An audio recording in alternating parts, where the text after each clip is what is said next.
Assalamu alaikum wa rahmatullahi barakatuh. I just wanted to come on here to not try to say a whole bunch of ums and everything, but to strictly talk about one of the traumas that I'm still trying to overcome. At a very young age, we're going to stay around like maybe 2-ish, I was touched by my father. Was not penetrated, but we just going to say places went into places that wasn't supposed to go into. Okay. At the age of 4 is when they officially moved me away from him to my mother. When I got to my mom, I was 4. At the age of 6, I was being touched by my brother. That was from 6 to 13.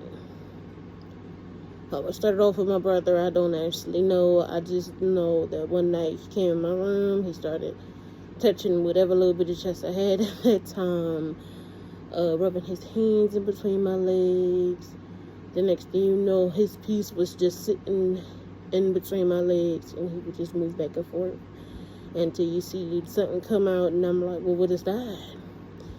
He would just get up, laugh, and just walk away. When I turned 11 is when I actually got my first menstruation. That is honestly like the worst day of my life. When I first got it, my mom beat the crap out of me because she thought that it was something else, until I had to literally sit on the toilet and wipe myself so she could see what it was. After it went off is the day that he officially entered. The worst pain of my life. It was forced, like literally just pushed in there. No gentle to it whatsoever. I had his nail print at the top of my bed that reminded me of that day until we moved out of that home when I believe I was like 15. It was a constant reminder. Every day, I still struggle with trusting men. I'm not saying all men is the same. I'm just thinking because at that point in time I was so broken that I couldn't even tell what I was doing. Everybody just wanted me for what my body looked like, how my shape was, or how my hair was. I did get married at 16. He was an awesome man. And he passed away when I was 19. That was the second worst day of my life, because I was like, okay, I finally made it. I'm going to be doing okay. And then after he passed, I met the worst person after that, who just used me for what he found out that me and my now deceased husband was building. He had houses and everything. And he used me. I was told I couldn't have no children. Ended up having a couple by him. My family has always been they have never been my backbone. I can say that. They was there for, I guess, a little bit of time. But then everybody just strayed away. I don't know what happened. So I was alone.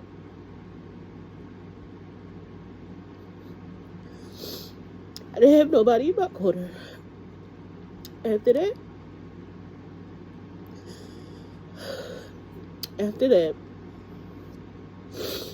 we ended up, having kids, like I said before. And then his family and him did everything they could to take them.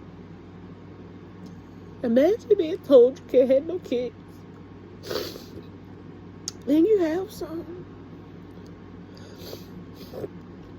And because of things that they did, and because of how they was doing things, they lied to the point I didn't have nobody in my corner. But they was able to take your kids. Imagine having kids out there that you love dearly and that you can't see over a lie. And then everybody's saying, you know, you calm, you're humble to do this. It wasn't me that made me this calm. That was the law. He helped me get through it. But it's like my life just was, it went from one bad thing to the next, to the next, to the next. I've been raped more times than I can remember. Some I was drugged. My family, people I don't know, people I didn't know. And yet I'm still here, trying to do a Lord's will. And I started to self-heal because I want to be right for myself. I want to be right for the son that Allah is allowing me to raise, even though this little boy is driving me crazy. But I still want to have it no other way. And I'm just, I don't know what to do. I really don't. I was so broken that I couldn't see myself. I was so broken that I kept just trying to figure out why.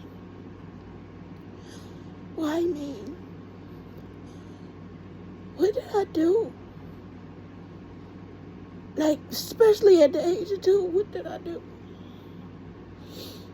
And all my life, I just kept trying to figure out why. And then I realized it's not even me. I have a beautiful aura that's around me. My light is so bright that everybody that's around me always trying to dim it. To the point where I stay isolated 90% of the time. Because what you not finna do now that I'm old enough to understand what you trying to do is break my peace. My abuser still walking the streets because my mom didn't do anything. And I told her what happened. She told me I was lying. I told my aunts what happened. Everybody told me I was lying. And that I was a fast ass. And I wasn't having sex with nobody. At that time, I was not having sex at all. He was having sex with me. But I can't say, even though I don't know if you can hear me over here sniffling and stuff, I do apologize, that I'm healing. I am healing because I need to. I gave up on trying to find the man for me because that's all I was told when I was younger is, you need to get a husband. You're supposed to have a man in your life. At this point, I'm good. I don't want a man in my life. Because every time I try to even talk to somebody, you can tell they don't know about these men that keep trying to talk to me. They don't really want somebody that's like me. They want a housemaid where they can still do what they want to. And I'm just supposed to take it. But it's cool. And I'm done. So, to end this off, I'm hoping that everybody is having a blessed day. I just wanted to share.